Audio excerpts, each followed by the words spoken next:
ஐயோ! என்ற மானம் போச்சு, என்ற மரியாதை போச்சு, எல்லாம் போச்சு போச்சு.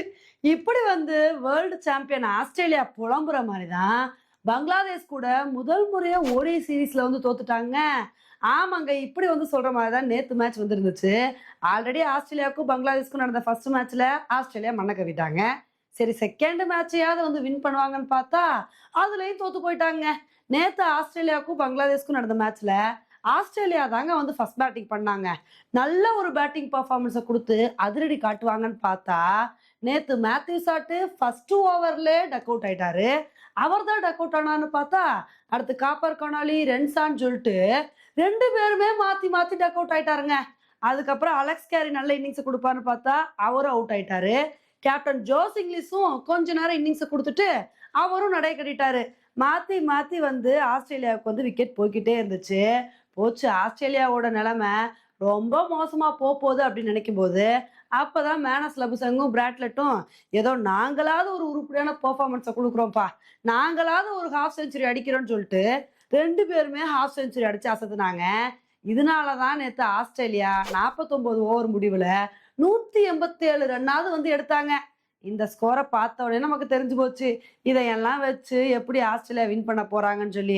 சரி இருந்தாலும் ஆஸ்திரேலியா நல்ல ஒரு பவுலிங் பெர்ஃபார்மன்ஸ குடுத்து, கொஞ்சமாவது டஃப் குடுப்பாங்கன்னு பார்த்தா, நேத்து மேட்ச்ல நடந்ததே வேறங்க. நேத்து வந்து பார்த்தீங்கன்னா, டன்ஜீத் ஹாசன் மட்டும் தான் ஃபர்ஸ்ட் ஓவர்லயே அவுட் ஆனாரு. அதுக்கப்புறம் வந்து சௌமியா சர்க்காரும், சாண்டோவும் நல்ல பார்ட்னர்ஷிப் வந்து போட்டாங்க. இவங்களோட பார்ட்னர்ஷிப் ஓரளவுக்கு வந்து கன்டின்யூ ஆச்சு. அப்படியே கன்டின்யூ நினைக்கும்போது, இவங்க ஒரு கட்டத்துல வந்து அவுட் ஆனாங்க. இவங்க அவுட் ஆனா என்னப்பா, நாங்க இருக்கோம்ல அப்படின்னு சொல்லிட்டு லிட்டன் தாஸும், ஹிருடாயும் நல்ல இன்னிங்ஸ குடுத்தாங்க. லிட்டன் தாஸ் அவுட் ஆனா கூட ஹிருடாயி, நான் கடைசி வரைக்கும் நின்னு மேட்ச வின் பண்ணி குடுப்பேன். இது என்ன தொலாப்படி பெரிய ஸ்கோரா? நான் தான் நின்னு மேட்ச முடிச்சு குடுப்பேன்னு சொல்லிட்டு, அவர் கடைசி வரைக்கும் நின்னு சூப்பரா விளையாண்டு, இந்த மேட்ச வந்து வின் பண்ணி குடுத்தாருங்க. நேத்து பங்களாதேஷ் டிஎல்எஸ் முறைப்படி ஆஸ்திரேலியாவ 5 விக்கெட் வித்தியாசத்துல வீழ்த்தி அபார வெற்றி பெற்றுட்டாங்க.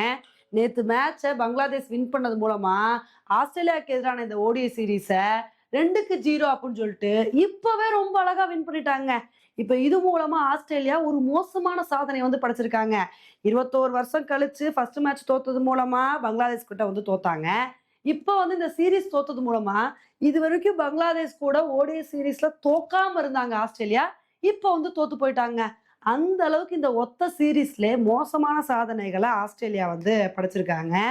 ஆஸ்திரேலியா எப்போ ஓடிஐ வேர்ல்டு கப்ப வின் பண்ணாங்களோ, அதுக்கப்புறம் அவங்களோட பெர்ஃபார்மன்ஸ் ஓடிஐல ஒண்ணுமே சரியில்லங்க. மாத்தி மாத்தி மண்ண கவ்விட்டு இருக்காங்க. இதே மாரியே இருந்தா ஆஸ்திரேலியாவோட நிலைமை ரொம்ப கஷ்டம் தான். நேத்து மேட்ச்ல வந்து பங்களாதேஷ் வின் பண்ணதுக்கு முக்கிய காரணம் என்ன அப்டின்னா, பேட்டிங்ல ஒரு டீசென்ட்டான பெர்ஃபார்மன்ஸ குடுத்தாலும், பவுலிங்ல வந்து பார்த்தீங்கன்னா, மிரட்டி விட்டாங்க அப்டின்னு தாங்க வந்து சொல்லணும். மாத்தி மாத்தி ஒரு சூப்பரான பவுலிங் பெர்ஃபார்மன்ஸ குடுத்து, பங்களாதேஷோட பவுலர்ஸ் வந்து ஆளுக்கு விக்கெட் எடுத்தாங்க. இதுல முஸ்டபிசர் ரஹ்மானு நல்ல பவுலிங் பெர்ஃபார்மன்ஸ குடுத்து, மனுஷன் வந்து பார்த்தீங்கன்னா, 3 விக்கெட் எடுத்து பட்டைய கிளப்பிட்டாருங்க. டஸ்கின் அகமதும் நல்ல பவுலிங் பெர்ஃபார்மன்ஸ் வந்து குடுத்தாரு. ஸோ இது மாரி எல்லாருமே கான்ட்ரிபியூட் பண்ணனால தான், இந்த மேட்ச வந்து இவ்ளோ கம்ஃபர்டபுளா வந்து வின் பண்ண முடிஞ்சுச்சு. ஓகே ஃபிரெண்ட்ஸ், ஆஸ்திரேலியா இந்த மாரி தோத்தத பத்தி நீங்க என்ன நெனைக்கிறீங்க அப்டின்றத என்னோட கமெண்ட்ல போடுங்க. இதே மாரி இன்னொரு வீடியோல உங்கள வந்து மீட் பண்றேன். Bye friends.